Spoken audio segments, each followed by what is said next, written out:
kami pasti akan menguji kamu dengan sedikit ketakutan, kelaparan, kekurangan harta, jiwa, dan kekurangan buah-buahan, dan sampaikanlah kabar gembira kepada orang-orang yang bersabar. Wabashir sabirin. Orang-orang yang sabar ini letaknya di dalam hati. Sabar itu letaknya di dalam jiwa, bukan pada fisik, bukan pada roh, tapi pada jiwa.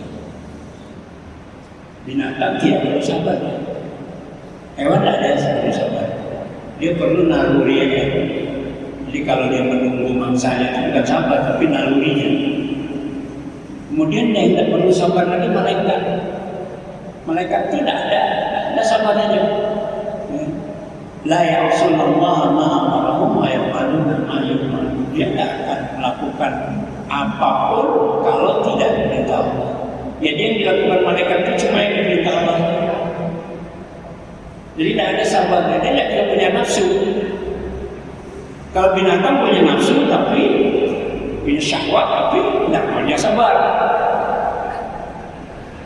Nah, kalau kita tidak punya sabar itu sama dengan binatang. Mau dibilang sama dengan mereka tidak pula, dengan kita basyir, kan jelas nama nyata.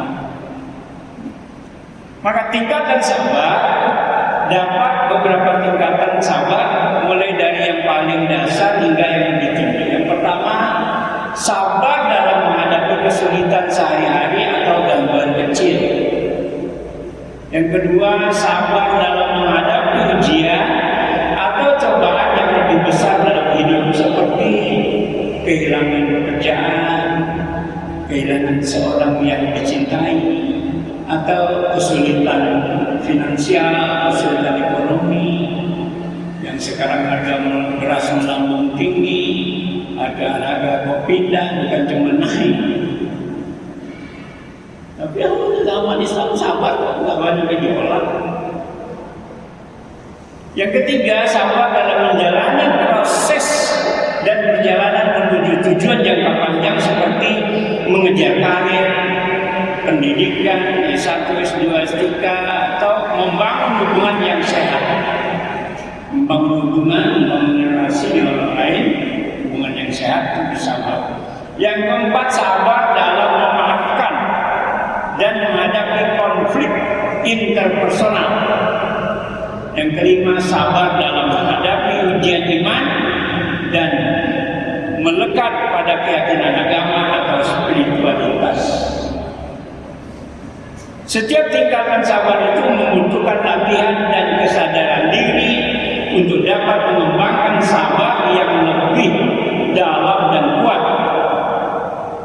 Allah SWT berfirman, "A'udzubillahi minasyaitonir rajim, ya ayyuhalladzina amanu ista'inu bis-sabri was-shalah, innallaha ma'as-sabirin." Ini yang dipanggil orang-orang yang beriman.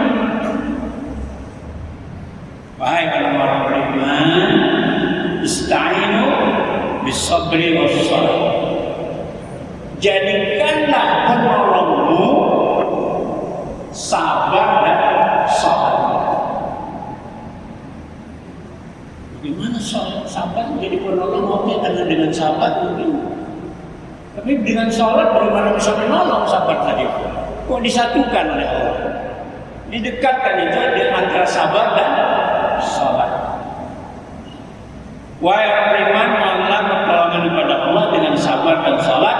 Sungguh Allah Maha, Allah beserta orang-orang yang sabar. Kata sabar disebut 2 kali, kata salat disebut 1 kali. Kalau kita perhatikan di dalam surah Al-Ma'arij, Allah katakan, "Innal insana khuliqa halu'a." Sesungguhnya kami ciptakan manusia itu memang punya sifat untuk berkeluh kesah. Idza massal syarru jazu'an, apabila dia mendapatkan kesusahan atau kesulitan, dia berkeluh kesah. Aduh kok gini sih, gini banyak, aduh ini banyak, ngeluh aja. Jelek ini motor mogok melulu, mungkin macam-macam keluhannya. Semuanya dikeluhkan. Istri masak telat karena kurang enak, lupa kasih garam karena puasa, mengeluh kan? Semua dikeluhkan. Badan sakit dikeluhkan, banyak keluhan. Ini ciri-ciri orang yang hanya mengeluh itu, ya nggak sabar pasti. Wa iza massahu khairu manu'a, dan apabila diberikan mendapat kebaikan harta, dia manu'a, dia menjadi gigir, dia pelit. Kalau banyak kelebihan hartanya malah dia menjadi pelit. Kalau dia nyumbang masih sebut namanya, atau dari yayasan ini, dia sebut dari instansinya. Kemudian pejabat apalagi di sumbangan dari Menteri AIUEO.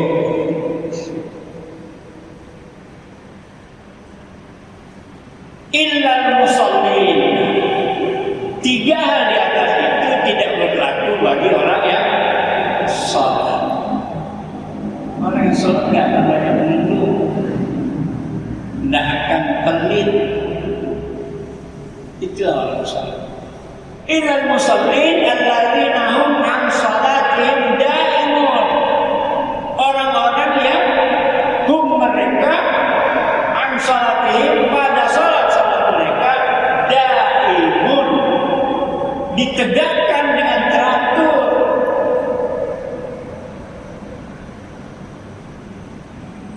Kalau imam baca agak panjang, yang sabar yang benar-benar sholat itu enggak protesnya. Pernah dia ngadu, saya dulu, Ustaz kok imamnya bacanya panjang-panjang. Saya tanya ke imam, Pak Imam apa ada baca panjang? Enggak. Kalau dia baca panjang batal sholatnya. Bismillahirrahmanirrahim, panjang, batal itu. Karena itu bukan bacaan sholat ya, batal sholat. Begitu juga dalam sholat ada kalimat atau kata yang bukan bacaan sholat kita ucapkan membatalkan sholat. Misalkan ada tamu ketok pintu, Assalamualaikum, karena kita lagi sholat, batal.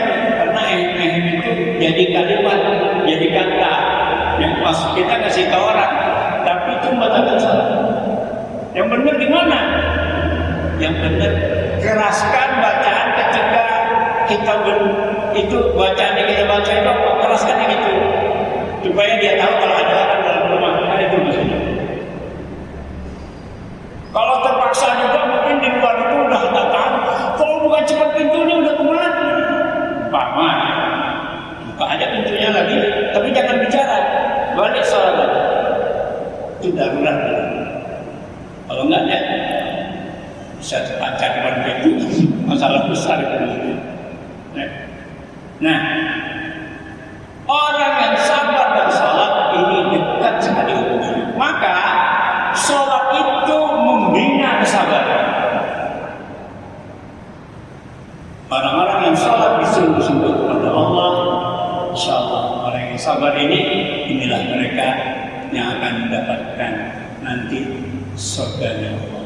Semoga kita semua mendapatkan surganya Allah dan kita bertemu lagi di surga, dan kita akan saling kenal dan akan berbicara surga, insya Allah.